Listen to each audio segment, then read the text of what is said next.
Ibu mendengar laporan dari Bu Rahma. Katanya kamu sering datang terlambat ya nak ya? Iya Bu. Menurut kamu sudah berapa kali kamu terlambat nak? Sudah 5 kali Bu. Sering terlambat itu adalah suatu kesalahan bukan? Iya Bu. Baik nak, berbuat kesalahan itu manusiawi. Setiap orang pasti sudah pernah berbuat kesalahan. Yang terpenting kita bisa belajar dari suatu kesalahan tersebut dan berusaha untuk memperbaikinya. Setuju? Setuju Bu. Iqbal, kalau seperti itu kita cari solusinya bersama ya nak ya. Iya Bu. Iqbal, sering terlambat ke sekolah pasti ada alasannya. Kenapa sih nak kamu sering terlambat ke sekolah? Karena saya sering begadang Bu sambil main HP jadi kurang tidur. Kamu tahu keyakinan kelas yang sudah kita sepakati? Tahu Bu. Kalau terlambat datang ke sekolah sesuai dengan keyakinan kelas kita tidak? Tidak Bu. Menurut kamu keyakinan kelas apa yang sudah kamu langgar? Disiplin Bu. Menurut kamu disiplin itu penting tidak untuk kamu? Penting Bu, karena membuat saya bisa tepat waktu datang ke sekolah dan bisa menghargai waktu. Ya, nah, menghargai waktu itu penting dan sangat bermanfaat untuk kita. Seperti kita dapat menghargai orang-orang yang ada di sekitar kita. Pekerjaan tidak ada yang menumpuk dan bisa juga melatih rasa kepedulian kita. Iya Bu, saya menyesal sudah sering terlambat. Saya mohon maaf Bu. Iya, sikap yang sangat baik sudah kamu lakukan dengan meminta maaf. Menurut kamu, apa yang akan kamu lakukan agar kamu tidak datang terlambat lagi ke sekolah? Saya akan tidur lebih cepat dan tidak begadang lagi Bu. Iya, baik nak. Kamu sudah menemukan solusinya ya.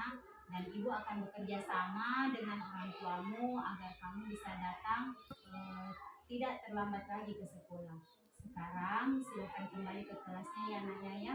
Baik Bu, terima kasih Bu. Ya, sama-sama nak.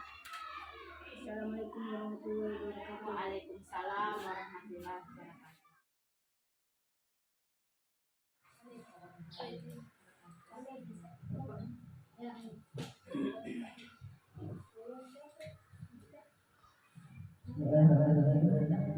Assalamualaikum warahmatullahi wabarakatuh. Yang terhormat Ibu Kepala SD 223 Jakarta, yang kami hormati rekan-rekan guru SD 223 Jakarta. Puji syukur kita panjatkan kehadirat Allah Subhanahu wa Ta'ala karena pada hari ini kita masih diberi kesehatan dan kesempatan untuk bertemu di tempat ini dalam acara diseminasi pemahaman budaya positif di Calon Nomor 9.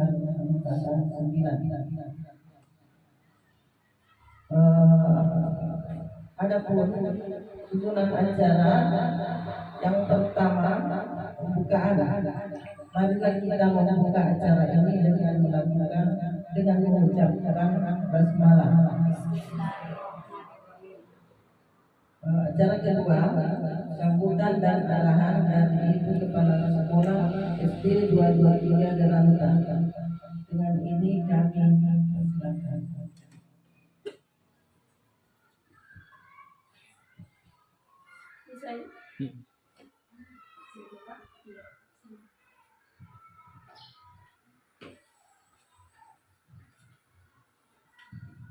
Bismillahirrahmanirrahim. Assalamualaikum warahmatullahi wabarakatuh. Waalaikumsalam warahmatullahi wabarakatuh. Bapak dan Ibu selaku tenaga pendidik dan pendidikan SD 223 Jakarta, kami hormati dan kami banggakan.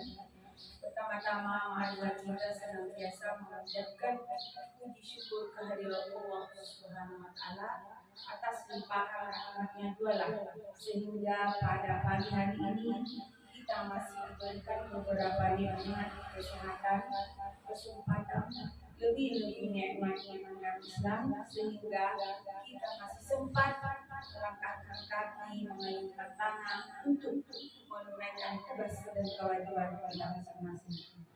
Dan tak lupa pula marilah kita kirimkan salawat dan taslim kepada junjungan kita Nabi besar Muhammad Sallallahu Alaihi Wasallam. Allahumma shalli ala sayyidina Muhammad sebagai suri tauladan rahmatan lil alamin. Kepada ibu yang kami hormati, berkenankanlah kami pada pagi hari ini untuk memberikan kata-kata singkat dalam hal terkait dengan program teman kita sebagai calon guru penggerak yang sudah berjalan sekitar 4 bulan, yaitu Ibu Tanti Kurniasari. Mudah-mudahan apa langkahnya, apa niatnya, apa usahanya mendapat berkah dari Allah Subhanahu wa taala. Amin ya rabbal alamin. Adapun hal-hal yang ingin disampaikan sebentar pada teman-teman sekalian, yaitu mengenai pemahaman, yaitu memberikan pemahaman kepada guru-guru untuk berkolaborasi sebentar sebagai apa sebenarnya itu guru penggerak. Selama ini sudah 2 kali pendampingan yang didampingi oleh ibu pendampingnya dari mana itu Tanti? Ibu Irianti. Jadi alhamdulillah ini Ibu Irianti saya juga pernah mengikuti di SMA Wonosobo. Alhamdulillah inilah orangnya bisa kita ikuti jejaknya. Mudah-mudahan Ibu Tanti nanti lebih bersemangat lagi, lebih meningkatkan lagi apa yang kita harapkan.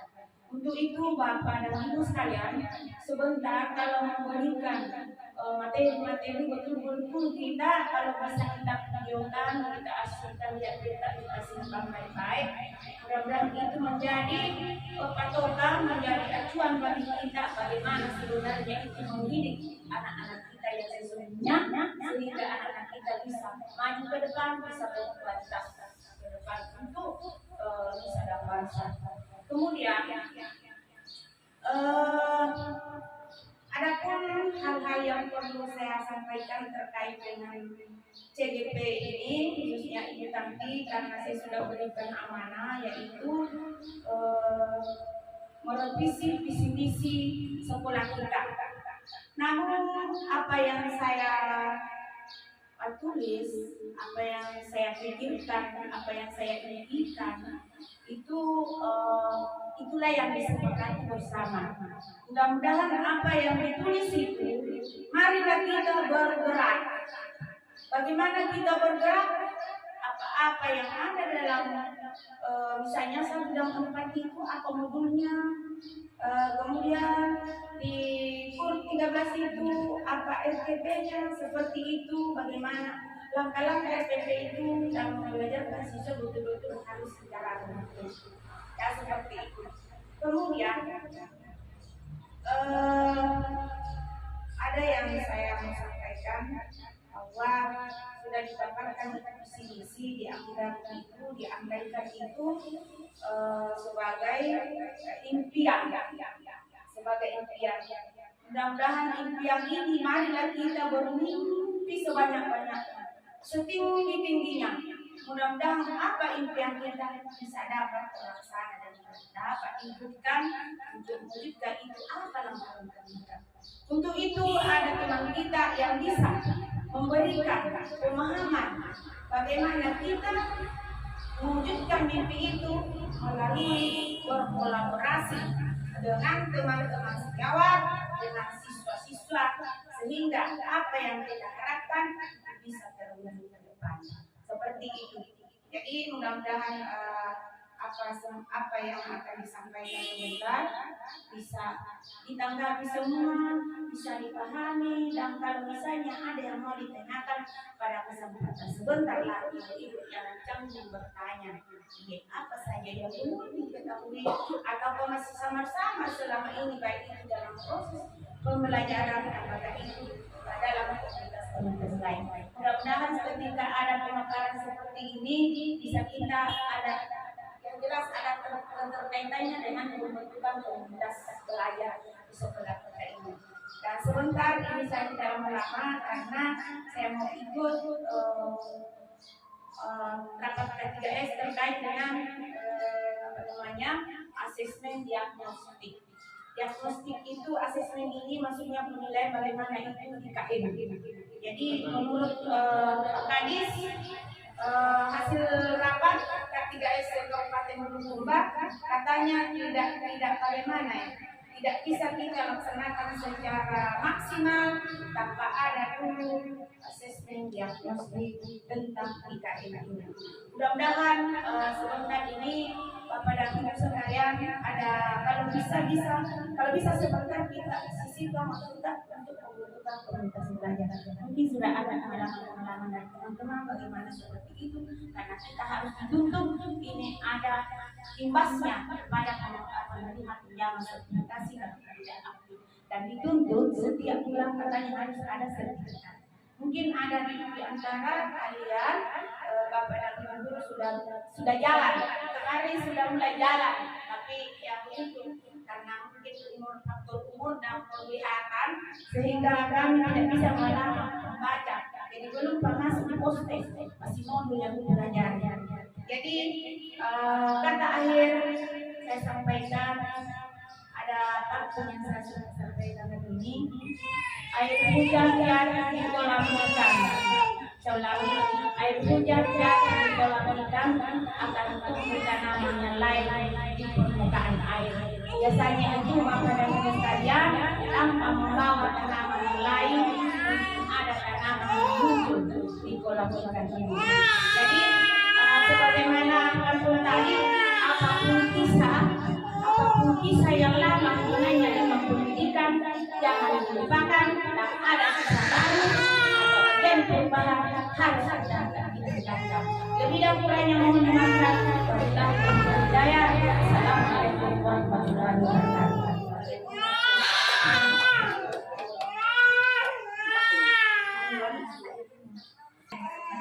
Selanjutnya pemaparan pemahaman budaya positif oleh calon guru penggerak angkatan 9.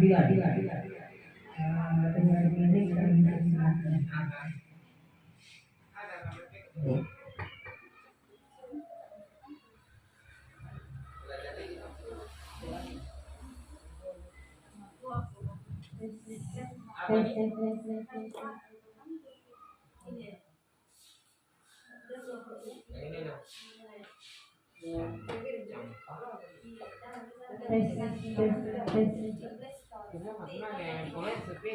Baik, bismillahirrahmanirrahim. Assalamualaikum warahmatullahi wabarakatuh.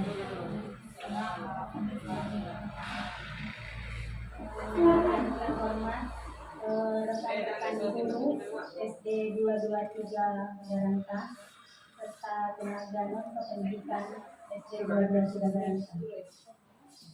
Puji syukur alhamdulillah kita panjatkan kehadirat Allah Subhanahu wa taala karena pada pagi hari ini kita masih diberi kesehatan dan kesempatan untuk hadir di tempat yang ini buat kita semua. Tak lupa pula kita kirimkan salam dan salawat kepada junjungan kita Nabiullah Nabi Muhammad SAW, Nabi sebagai rahmatan lil alamin bagi kita semua, dan semoga kita nantinya mendapat syafaatnya di hari kelak kemudian. Baik, sebelumnya saya mengucapkan banyak-banyak terima kasih kepada rekan-rekan SD 223 Garanta karena telah meluangkan waktunya untuk bersama dengan kami.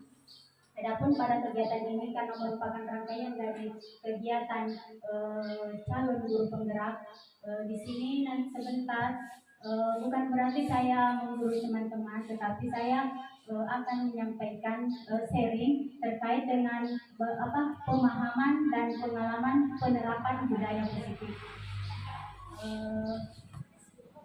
Untuk lebih jelasnya terkait dengan materi ini sebelumnya, sebenarnya tentang budaya positif saya rasa kita sudah paham semua, dan alhamdulillah seperti pada kegiatan sehari-harinya sebenarnya kita sudah melakukan budaya positif, yaitu yang setiap hari kita melakukan penjemputan dengan istilah 5S: salam, senyum, sapa, sopan dan santun. Kemudian istilah lisan, lihat, sampah, ambil, sebenarnya itu merupakan budaya positif yang sudah kita terapkan. Baik Bapak Ibu, di sini saya mengucapkan selamat datang guru-guru hebat, khususnya guru SD 223. Mari kita belajar bersama, berkolaborasi, saling mendukung dan mewujudkan disiplin positif di sekolah kita tercinta ini. Adapun materi, tetapi sebelumnya tadi terkait dengan yang dipaparkan oleh Ibu Kepala Sekolah akan mengikuti rapat terkait dengan asesmen diagnostik yang katanya tidak akan bisa berjalan dulu kalau tidak dilakukan dulu asesmen diagnostik. Sedikit tambahan terkait dengan tes diagnostik itu, asesmen diagnostik itu merupakan asesmen awal, artinya penilaian pertama yang kita lakukan sebelum melakukan proses. Artinya kita melakukan dulu penilaian awal, itu maksudnya asesmen diagnostik.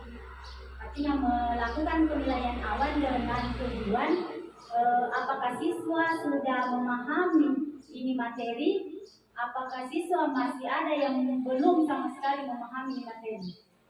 Nah, terkait dengan IKM, karena nantinya itu kalau IKM, anak-anak itu dikelompokkan sesuai dengan kebutuhan, minat dan bakatnya. Ya, nantinya itu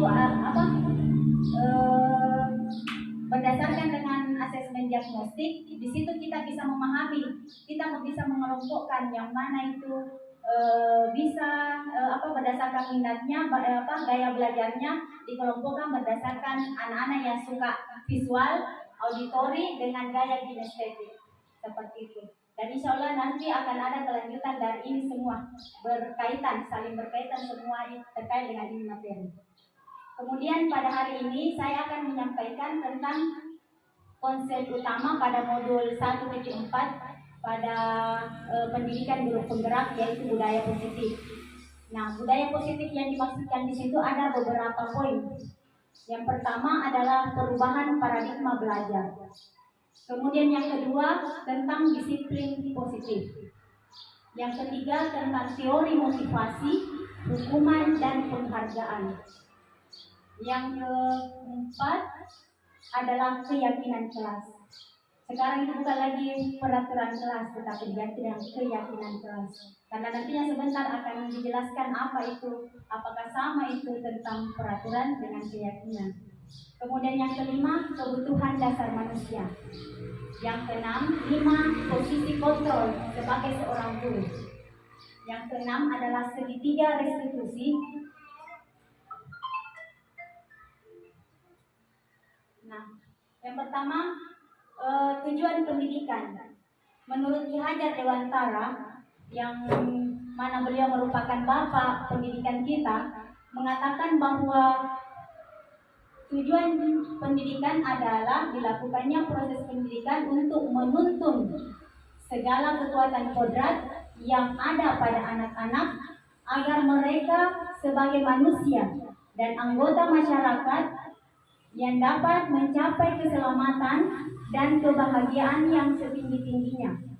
Oleh sebab itu, pendidikan hanya dapat menuntun atau hidupnya kekuatan kodrat yang ada pada anak-anak agar dapat memperbaiki lakunya, bukan dasarnya. Seperti kita pahami bersama bahwa ada semboyan dari Ki Hajar Dewantara. Yang pertama itu adalah Ingarso Suntulodo. Nah, di sini Ingarso Suntulodo artinya dia guru di depan. Nah, di sini guru di depan itu memberi contoh. Nah, hal ini memiliki arti bahwa seorang guru berada di depan harus mampu menjadi teladan bagi anak didiknya, baik sikap maupun pola pikir sebagai guru pembelajar. Teladan yang diberikan adalah beriman dan bertakwa, disiplin dan bersungguh-sungguh, dan bertanggung jawab, mengajar dan membimbing murid dengan ikhlas. Kemudian yang kedua, semboyan yang kedua itu adalah in madyo mangunkarso. Artinya jika guru berada di tengah, maka guru harus membangun semangat. Artinya apabila guru berada di antara murid, harus mampu memberikan inspirasi dan motivasi bagi anak didiknya, sehingga anak didik bisa lebih semangat, giat, dan bersungguh-sungguh dalam belajar. Kemudian yang ketiga adalah Tuturi Handayani, artinya guru di belakang. Nah, posisi kita sebagai guru jika berada di belakang adalah memberi dorongan yang memiliki arti bahwa guru di belakang mengikuti dan mendukung anak didik dalam melaksanakan tugasnya, sehingga anak mendapat pengalaman belajar dengan baik. Baik, yang pertama adalah terkait dengan budaya positif. Budaya positif di sekolah adalah nilai dan kebiasaan yang berpihak pada murid agar mereka dapat berkembang menjadi pribadi yang kritis, penuh hormat, dan bertanggung jawab sesuai dengan profil pelajar Pancasila.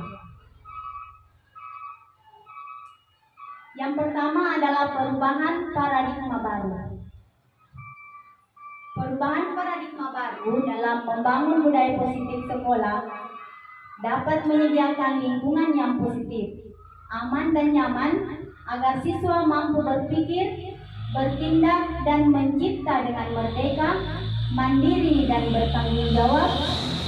Kemudian disiplin sangat berkaitan sekali dengan kontrol guru terhadap siswa. Nah, muncul pertanyaan, bagaimana seseorang bisa berubah dari paradigma stimulus respon kepada pendekatan teori kontrol?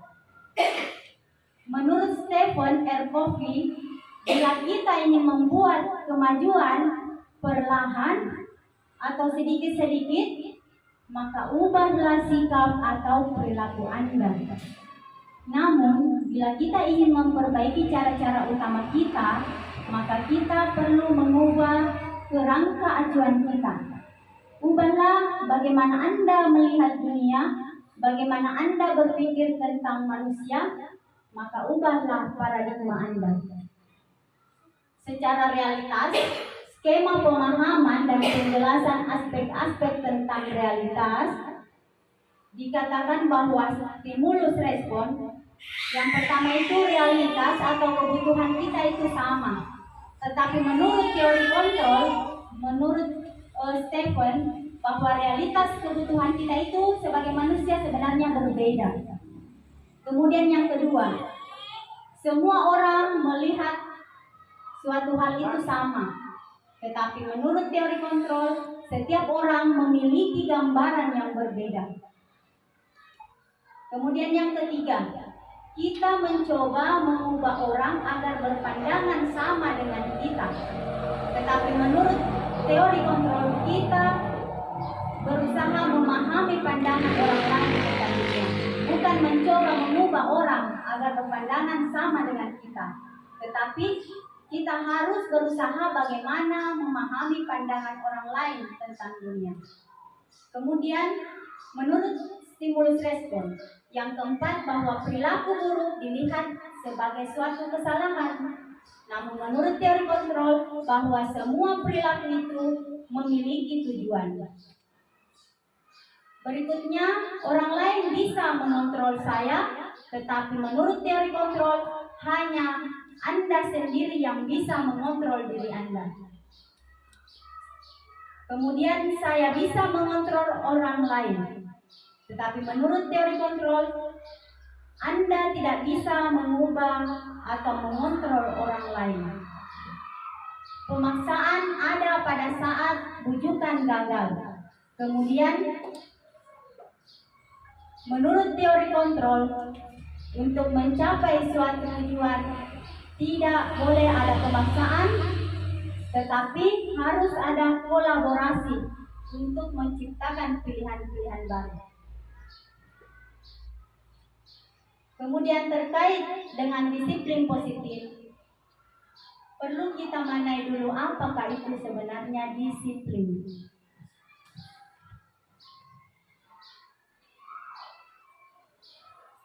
Disiplin, biasanya kalau kita mendengar kata disiplin, apa yang terbayang di benak kita, apa yang terlintas di pikiran kita, dan kebanyakan orang akan menghubungkan kata disiplin dengan tata tertib, teratur, dan kepatuhan pada peraturan.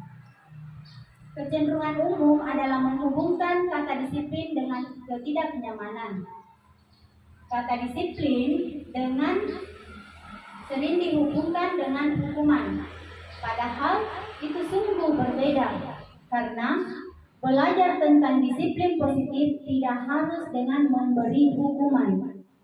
Justru itu adalah salah satu alternatif terakhir, dan kalau perlu tidak digunakan sama sekali. Jadi ini menurut teori dari Stephen, bahwa disiplin positif itu yang biasanya kita pahami ada kaitannya dengan tata tertib, aturan yang ada di sekolah, yang biasanya diiringi dengan hukuman. Nah, ternyata di sini dipelajari bahwa kalau perlu itu hukuman ditiadakan. Nah, sebentar akan ada solusi bagaimana cara menghilangkan itu ya namanya hukuman.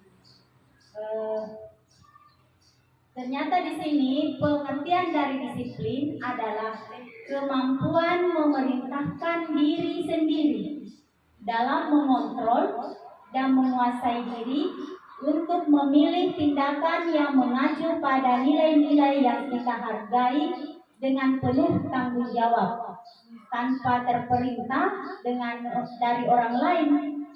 Nah, nilai-nilai yang kita hargai adalah nilai-nilai kebajikan, yaitu nilai-nilai yang ada dalam profil pelajar Pancasila.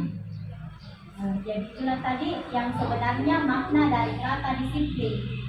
Disiplin itu tidak kita hubungkan dengan tata tertib atau aturan yang nantinya akan ada yang namanya hukuman. Tetapi disiplin itu merupakan kemampuan diri kita sendiri untuk mengontrol pribadi kita. Kita tidak bisa dikontrol oleh orang lain terkait dengan budaya disiplin. Kalau kita ingin menanamkan budaya disiplin tersebut, kita tidak bisa diperintah sama orang lain terkait dengan budaya disiplin. Artinya ini dari dalam internal diri kita sendiri. Nah, ini juga berlaku kepada peserta didik kita juga. Nah, profil pelajar Pancasila yang dimaksudkan di sini ada 6 elemen dimensi terkait dengan profil pelajar Pancasila. Yang pertama itu adalah beriman dan bertakwa kepada Tuhan Yang Maha Esa, berkebinekaan global, gotong royong, mandiri, kreatif, dan bernalar kritis. Nah, inilah nilai-nilai yang kita akan terapkan kepada peserta didik kita, dan ada kaitannya dengan proyek profil penguatan pelajar Pancasila yang disebut dengan P5. Nah, di dalam kegiatan P5 inilah yang kita tuangkan masuk terkait dengan karakter yang ingin dicapai oleh peserta didik kita.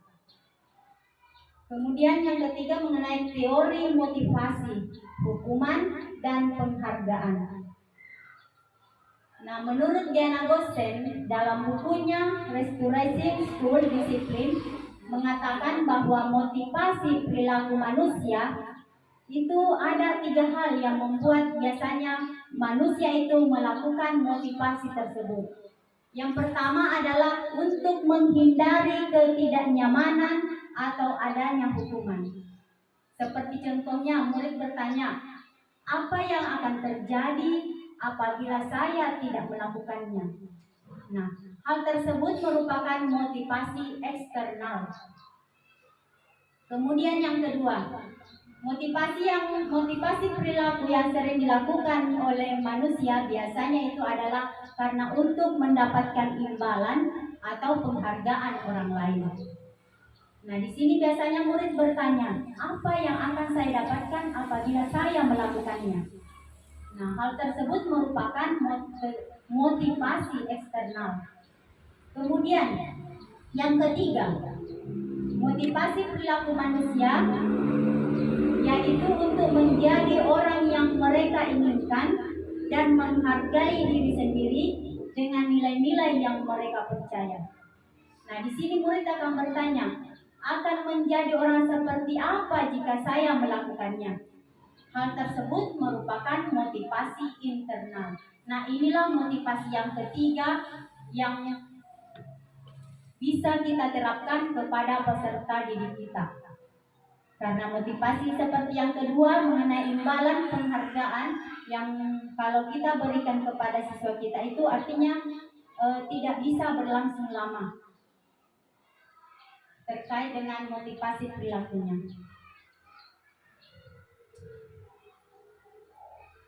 Kemudian coba kita perhatikan bahwa pada diri siswa itu, pada diri peserta didik itu ada dua identitas yang bakal terjadi. Nah, identitas yang pertama itu adalah identitas gagal jika kita memberikan suatu hukuman. Kemudian yang kedua adalah identitas berhasil atau sukses jika kita melakukan disiplin. Nah, di sini dikatakan bahwa identitas gagal jika melakukan suatu hukuman. Nah, hukuman itu seperti apa yang dimaksudkan? Mengapa dikatakan itu merupakan identitas gagal kalau kita melakukan hukuman? Ya. Nah, di sini alasannya mengapa sampai dikatakan jika kita memberikan hukuman, karena kenapa ya? Biasa kita di lapangan kalau nanti kita memberikan hukuman, maka anak-anak itu baru artinya ada perubahan perilaku. Ya. Memang sebenarnya ada perubahan perilaku, tetapi menurut teori tidak akan berlangsung lama karena anak-anak hanya takut dengan aturan tersebut. Ya. Kemudian terkait dengan hukuman, maka akibat dari hukuman tersebut maka peserta didik kita itu akan mengalami sesuatu yang menyakitkan kepada mereka kalau kita memberikan hukuman. Kemudian yang kedua, tidak nyaman untuk murid kita dalam jangka waktu yang panjang. Nah, kalau terkait dengan disiplin, kita memberikan sanksi atau konsekuensi, maka sesuatu itu harus terjadi. Nah, di sini sebentar, kalau yang dikatakan identitas berhasil, jika ada siswa yang mengalami suatu masalah yang belum berhubungan dengan yang namanya pihak berwajib, kita sebagai guru akan ada namanya segitiga restitusi. Artinya bagaimana cara mengatasi jika ada siswa yang bermasalah, apakah mengenai keterlambatannya atau berkelahi di kelas atau yang jelasnya terjadi masalah pada peserta didik kita. Maka cara yang bisa kita tempuh adalah melalui restitusi. Restitusi adalah pilihan yang paling terbaik di antara hukuman, sanksi atau konsekuensi, dan restitusi adalah pilihan terbaik. Kemudian pada identitas gagal atau hukuman, maka peserta didik yang menjadi korban akan mendapatkan keadilan. Kalau sanksi, korban bisa saja diabaikan, tetapi kalau restitusi, korban mendapatkan ganti. Kemudian pada identitas gagal hukuman, murid atau anak akan merasa tersakiti. Kalau kita berikan sanksi atau konsekuensi, maka murid akan dibuat maka murid tidak bisa siswa bisa diabaikan. Kalau restitusi, siswa mendapatkan ganti. Kemudian perilaku pasif agresif meningkat kepada peserta didik jika kita memberikan hukuman. Kemudian terkait jika kita memberikan sanksi, penguatan hanya bertahan dalam jangka waktu pendek. Tetapi kalau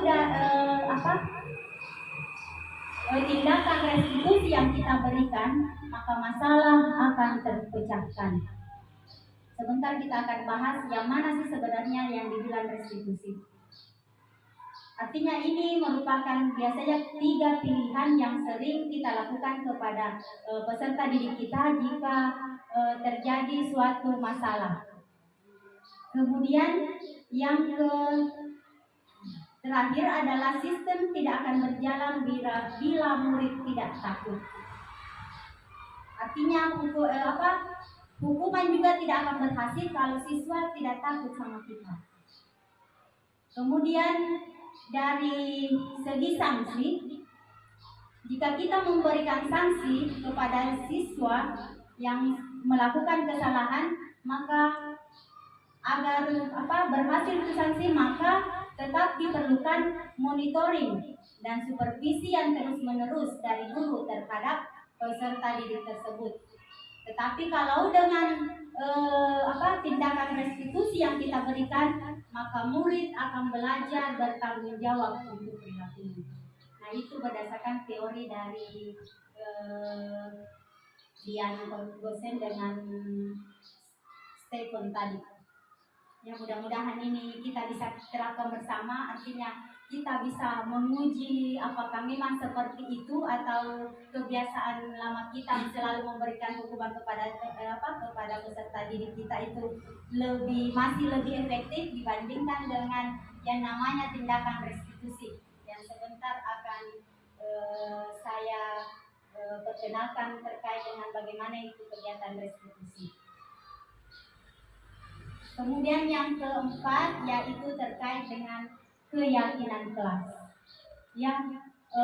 Keyakinan kelas artinya kalau kita secara keyakinan kelas hampir sama dengan peraturan kelas yang selama ini kita pahami. Iya. Hanya saja kalau peraturan artinya semacam suatu ketentuan yang dibuat, yang biasanya dibuat oleh guru itu sendiri atau yang harus dipatuhi oleh peserta didik. Seperti itu kalau peraturan kelas. Namun keyakinan kelas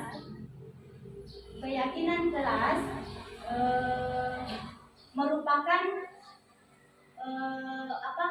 kesepakatan bersama antara peserta didik dengan guru dalam suatu kelas. Artinya siswa itu mengeluarkan semua apa-apa yang mereka inginkan terkait dengan aturan di kelasnya, yang akan mereka lakukan di kelasnya, kemudian disepakati oleh guru mereka.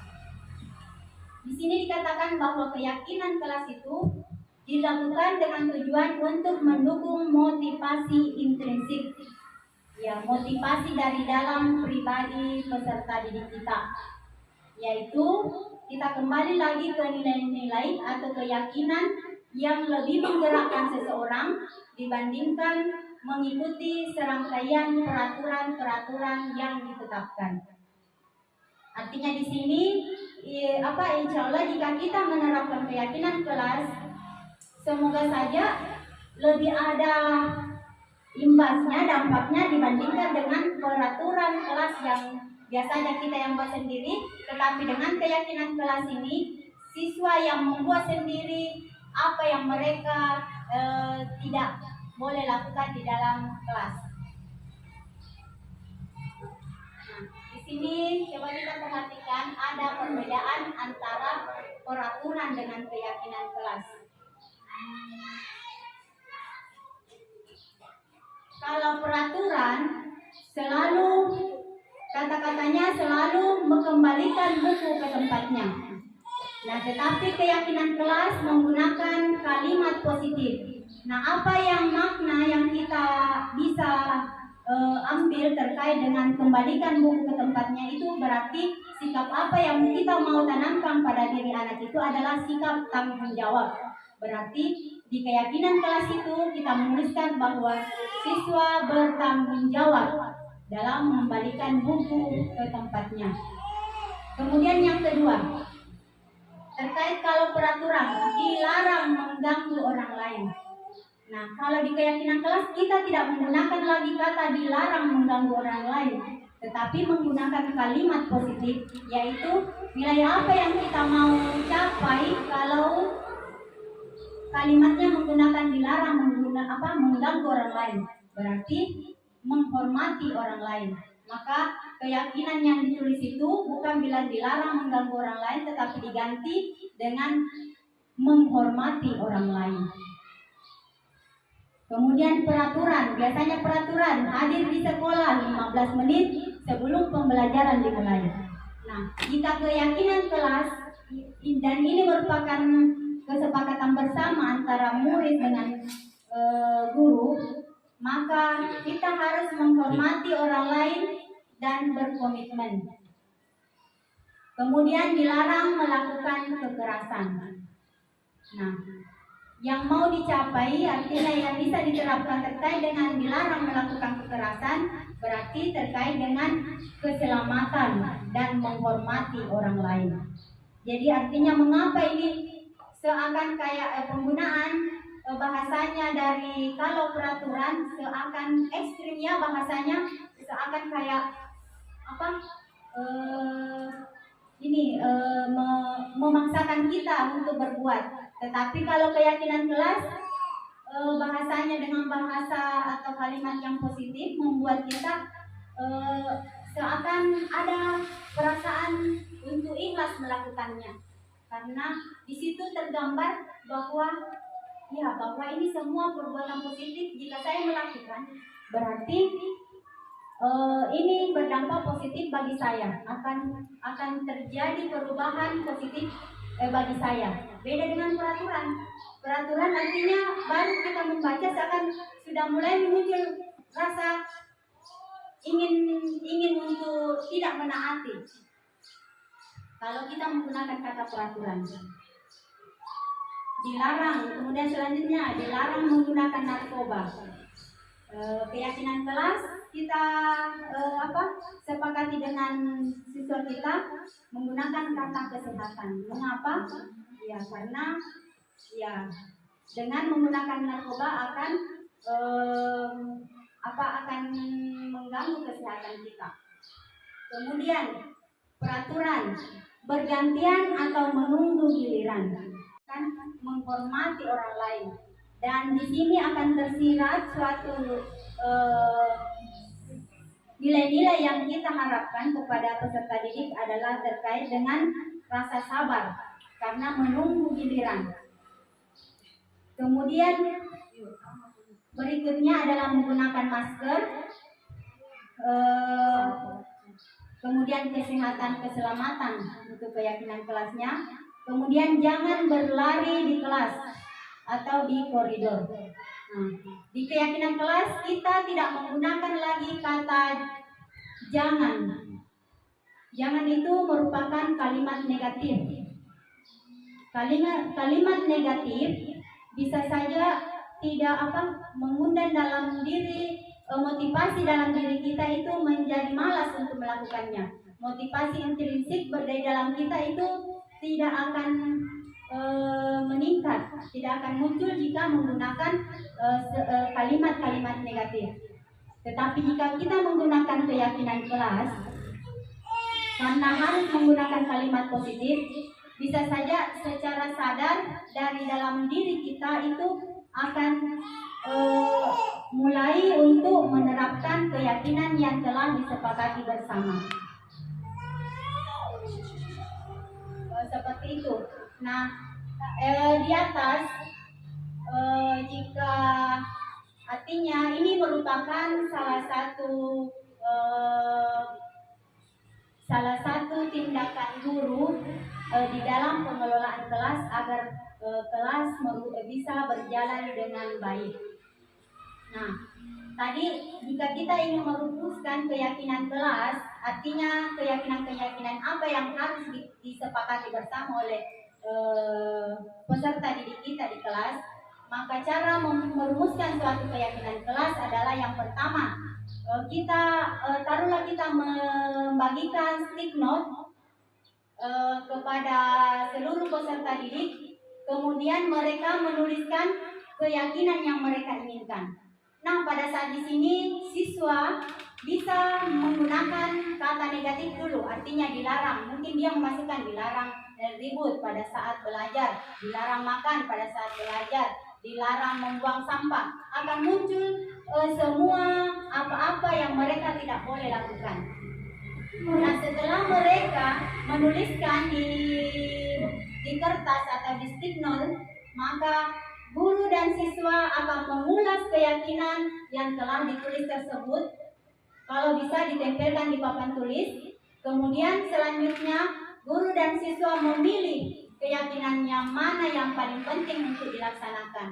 Mengapa kita harus memilih? Karena tidak mungkin kita mau menuliskan di antara, kalau misalkan 30 jumlah peserta didik kita, tidak mungkin kita menuliskan ke semuanya.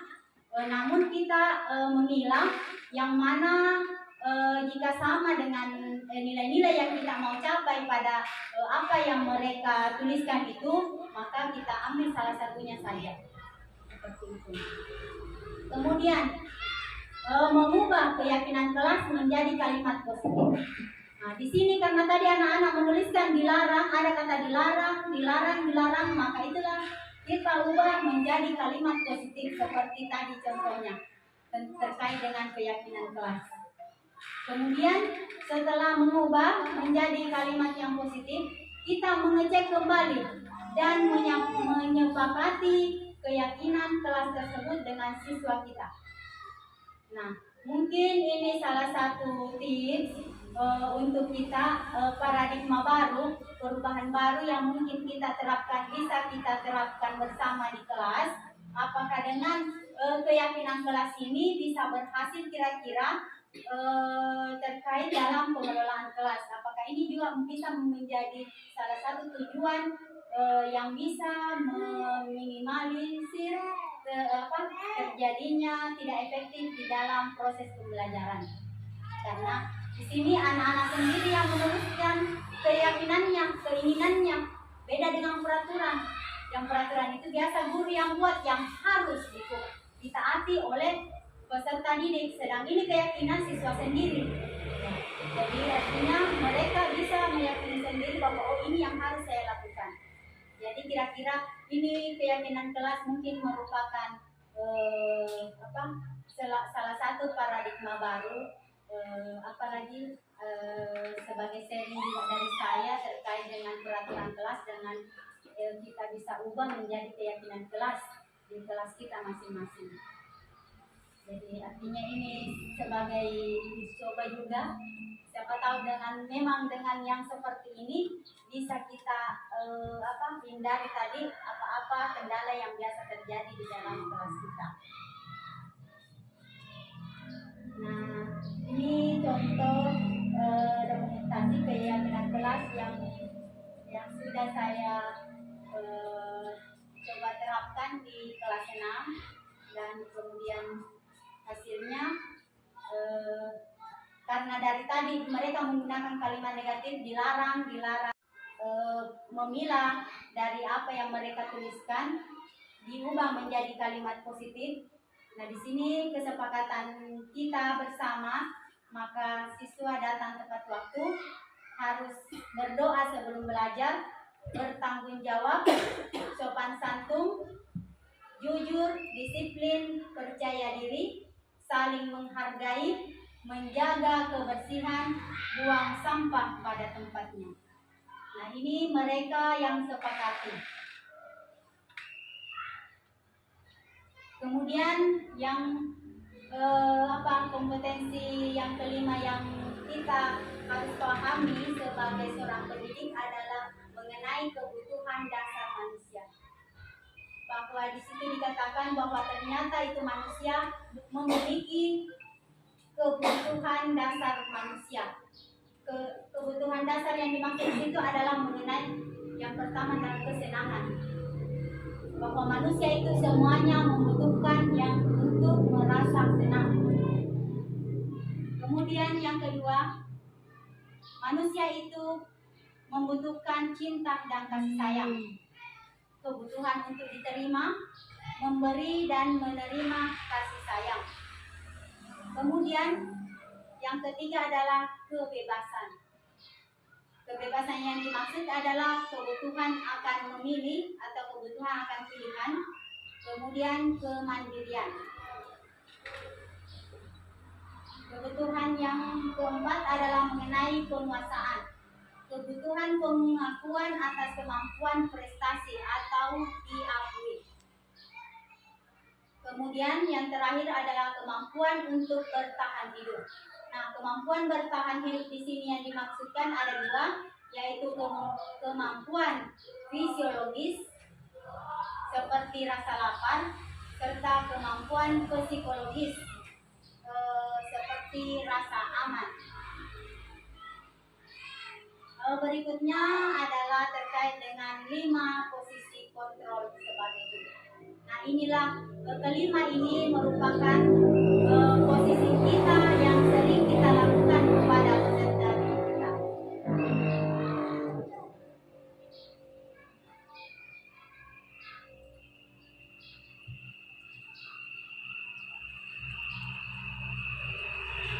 Jadi, 5 posisi yang dimaksud itu adalah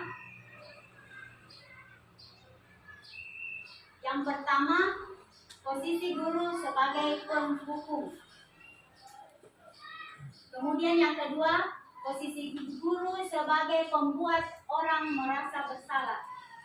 Yang ketiga adalah sebagai teman. Yang keempat adalah pemantau. Dan yang kelima, posisi kontrol ini kira-kira kalau menurut rekan-rekan yang sering kita lakukan berada di posisi mana? Apakah sebagai penghukum, membuat orang merasa bersalah, teman, pemantau, atau sebagai manajer kepada siswa kita? Kalau dulu saya sebagai penghukum dan teman, ya lebih banyak juga memantau, ya, memantau. Tetapi ternyata menurut di sini 5 posisi kontrol di antara kelima ini yang paling bagus dan yang harus kita terapkan adalah sebagai manajer. Mengapa? Di sini kalau penghukum artinya jika guru berbuat pasti pasti akan menghardik, menunjuk-nunjuk atau menyakiti bahkan menyindir kepada peserta didik. Artinya itu yang tindakan yang kita lakukan kepada peserta didik dalam jika kita sebagai penghukum akan seperti itu yang kita lakukan. Taruhlah contohnya misalkan jangan dikeluar Dinadi, awas sebentar, kalau ada keluar kasih berdiri Ki. Nah, saya juga dulu sering juga melakukan dengan menggunakan kata seperti itu. Dan ternyata katanya lebih bagus lagi manajer. Kemudian membuat orang merasa bersalah. Saya juga sering biasa lakukan kepada siswa kita. Taruhlah misalkan saya biasa menggunakan, nah saya yang dibuka, kalau saya yang dinadi jangan dulu ribu dinadi, begini. Artinya menimbulkan rasa kayak semacam bersalah itu siswa jika tidak mematuhi apa yang saya katakan tadi. Nah, ada juga guru sebagai teman. Yang mungkin kita paham juga bagaimana kalau kita sebagai teman dengan murid. Kemudian sebagai pemantau, artinya kita harus selalu, jika kita berbuat selalu menghitung dan mengukur bagaimana kelakuan peserta didik kita. Nah, beda kalau manajer. Artinya kalau terjadi sesuatu kepada siswa kita, maka kita selalu mengajukan pertanyaan-pertanyaan kepada siswa itu. Tidak langsung memvonis, salah mentong kok ini seperti itu. Tetapi kalau kita bertindak sebagai manajer, kita mengajukan dulu pertanyaan apa penyebab dari tindakan yang dia lakukan. Kemudian dari segi bertutur kata atau dari segi berbicara, biasanya kalau guru sebagai penghukum, ya tadi, kalau kamu tidak melakukannya, awas ya, rasakan. Seperti itu bahasanya. Jika pembuat merasa bersalah, maka bahasa guru itu sering mengatakan kamu seharusnya atau kamu sudah tahu ibu lelah sekali, ibu tidak stres. Nah, artinya itu bisa menimbulkan siswa akan merasa bersalah karena tindakannya itu membuat ibu atau membuat gurunya itu akan seperti itu. Kemudian sebagai teman, ayolah lakukan demi ibu. Atau masa kamu tidak mau? Ya, artinya menggunakan bahasa sebagai teman kepada murid kita. Kalau sebagai pemantau, kita menggunakan kata apa peraturannya. Tetapi kalau sebagai manajer, kita menggunakan kata apa yang kita yakini, apa yang bisa kita ambil untuk memperbaiki masalah ini. Nah, inilah posisi manajer berkaitan dengan posisi restitusi, tindakan restitusi.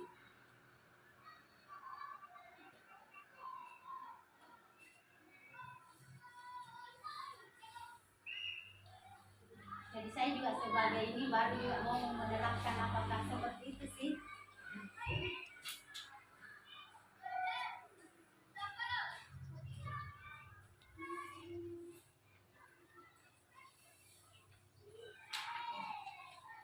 Inilah yang ketujuh mengenai segitiga restitusi.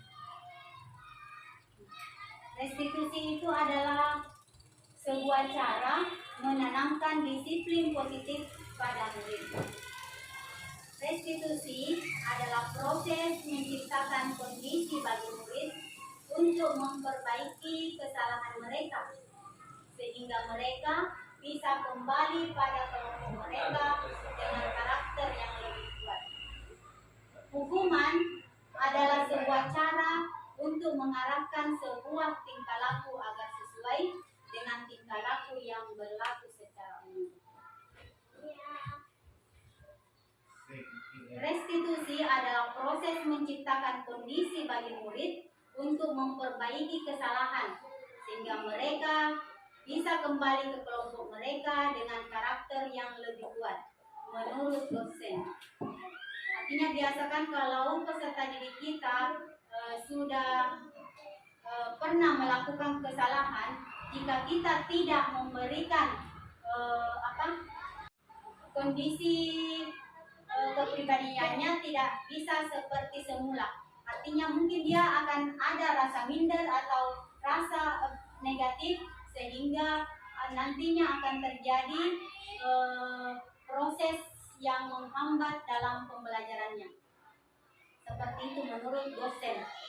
Nah, langkah yang bisa kita lakukan dalam yang namanya ini segitiga restitusi, ada 3 langkah yang kita lakukan, ada 3 tahap yang kita lakukan, yaitu yang pertama adalah menstabilkan identitas, yang kedua validasi tindakan yang salah, dan yang ketiga adalah menanyakan keyakinan. Ketika yang dimaksud itu terkait dengan menstabilkan identitas, artinya di sini menstabilkan identitas artinya anak tadi yang membuat kesalahan, untuk membuat anak tersebut merasa karena anak tadi ini merasa gagal karena sudah melakukan suatu kesalahan, maka kita ubah perbuatan salahnya tadi itu menjadi positif terhadap dirinya. Bagaimana caranya?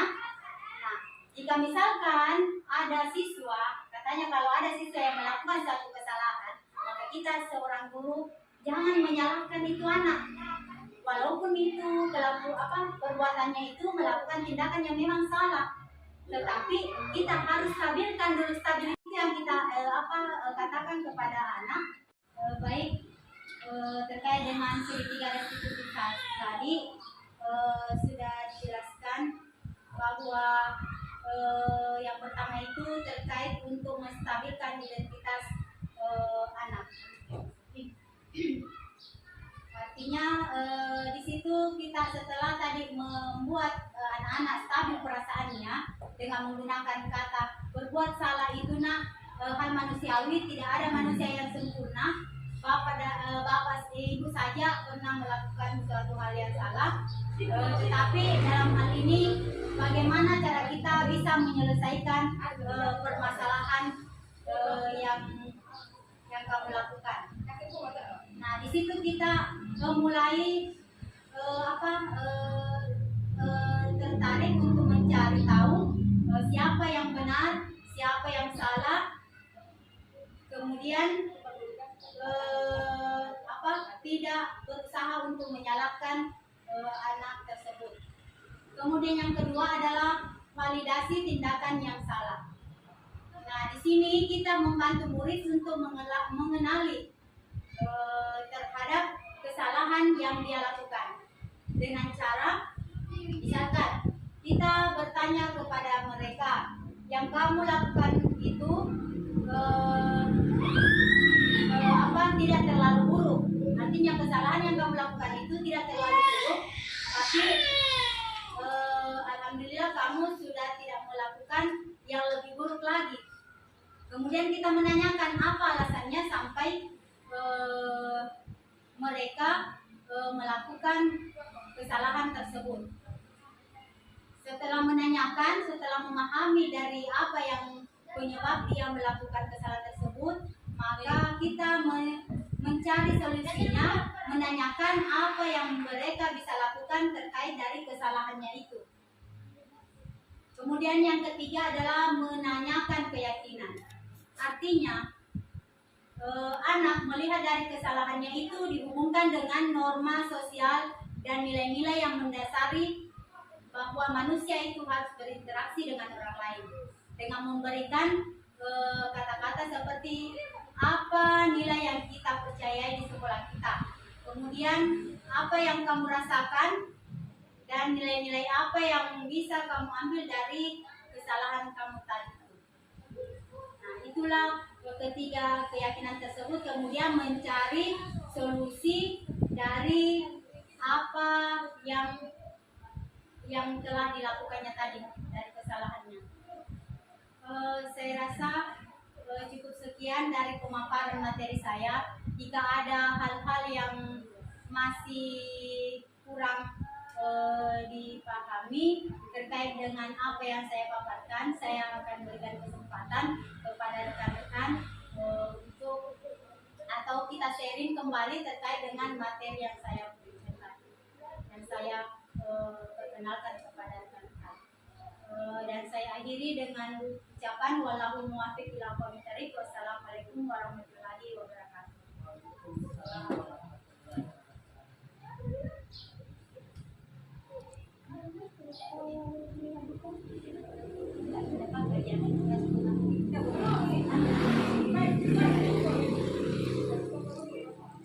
Terima kasih.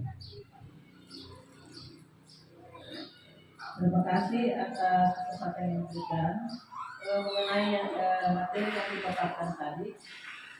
Cukup menarik sebenarnya. Namun ada pun yang namanya antara peraturan dan keyakinan untuk di sebuah sekolah itu barangkali tergantung dari lingkungan tempat tinggal siswa masing-masing. Karena seperti di sekolah kita ini kebanyakan anak yang tinggalnya itu bersama dengan nenek, jarang ada yang bersama dengan orang tuanya. Jadi kalau ini seakan-akan kalau yang namanya peraturan dengan keyakinan, kalau peraturan ini kita menuju ke mengarah ke betul yang namanya dinamakan tadi itu hukuman. Terus kalau keyakinan mengarah kepada seakan-akan kita dituntut untuk bagaimana cara apabila ada anak yang ya taruhlah melanggar sesuai dengan yang enggak namanya aturan, seakan-akan kita harus membujuk kepada anak. Tapi kalau yang seperti ini barangkali kalau memang itu anak ya dalam kehidupan orang tuanya barangkali memang cara orang tuanya mendidik seperti itu, maka sudah bisa berlaku ini yang namanya keyakinan. Tapi kalau di lingkup sekolah kita, karena ya hampir dikatakan kekerasan, kalau cara mendidik di rumah itu menuju kekerasan. Jadi artinya semua serba keras, semua serba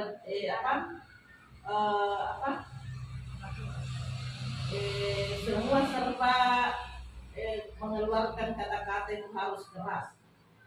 Jadi susah untuk meyakinkan anak-anak. Kadang kalau itu keyakinan diperlakukan di sini barangkali bagaimana ya, karena itu anak-anak di sini nggak bisa barangkali di ini. Tapi kalau kita perhatikan bisa juga, tapi hanya bersifat sementara. Seperti kalau kita perhatikan anak KKN. Kalau ada anak KKN datang di sini karena dia sifatnya seperti itu keyakinan, maka anak-anak itu akan merasa kehilangan kalau dia sudah pergi. Nah, ini sudah berlaku sebenarnya keyakinan itu kalau seperti anak KKN. Tapi itu anak KKN tidak bersifat jangka lama, hanya sementara. Apakah bisa kira-kira itu anak KKN sampai misalkan 1 semester dia akan berbuat seperti itu kepada anak? Nah, kalau hanya beberapa bulan ya bisa barangkali kita, apalagi bukan ini kita memang kita pelajari itu anak dari kelas 1 sampai dari kelas 6. Kalau itu anak KKN sekejap saja dia tahu itu anak, dan tidak akan mungkin juga dia akan mengadakan juga hukuman kepada anak barangkali karena sifatnya dia terbatas di sini, hanya sementara. Karena dia kelas yang dia lakukan itu merupakan hal positif yang artinya secara mau tidak mau dia akan laksanakan karena itu adalah kesepakatan yang dia buat sendiri. Artinya ada dari sebagai dasar dari dalam dirinya bahwa saya yang membuat, berarti saya. Demikianlah tadi pemaparan dari calon guru penggerak kita angkatan ke-9, yaitu diseminasi pemahaman budaya positif. Dengan selesainya pemaparan materi tersebut, maka selesailah sudah acara kita pada hari ini. Acara selanjutnya yaitu penutup. Marilah kita menutup acara ini dengan membaca hamdalah. Alhamdulillah.